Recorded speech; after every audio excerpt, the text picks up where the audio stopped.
As you've mentioned, it was up 25% last year, on track for 38% this year, and those... Microphone, please.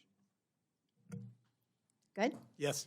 And those statistics sound abstract, but being on the receiving end of them is not. So I thought I would just share a little bit about how the threats have affected me and my family personally.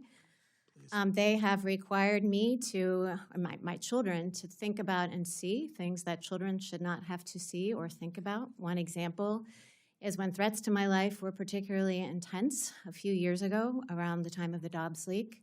My security detail sent me home with a bulletproof vest, and I carried it into my house, put it into my bedroom, dropped it down on a table, turned around, and my 12-year-old son was standing in the doorway of my bedroom, and he wanted to know what it was and why I had it, and I didn't know how to respond because maybe I lack imagination, but I didn't expect that performing this service was going to put me in the position of explaining to my children what a bulletproof vest was and why I had to wear one.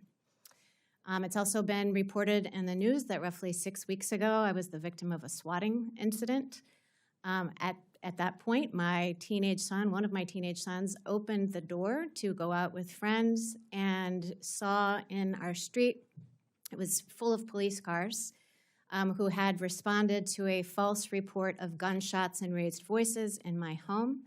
I was very, very grateful that I had Supreme Court police outside my home because they were able to stop and meet with and explain to the county police that it had been a false alarm, and so the police did not actually attempt to enter our home.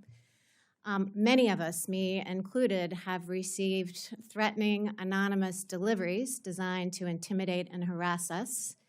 They are often sent in the name of Judge Salas's son, who I think, as you mentioned in the beginning, Mr. Chairman, is deceased because he was killed by a disgruntled lawyer who showed up at Judge Salas's home intending to kill her, but her son, 20 years old at the time, opened the door and took the bullet instead. Her husband, standing behind, was seriously injured. So I think the message on these deliveries being sent in his name is clear.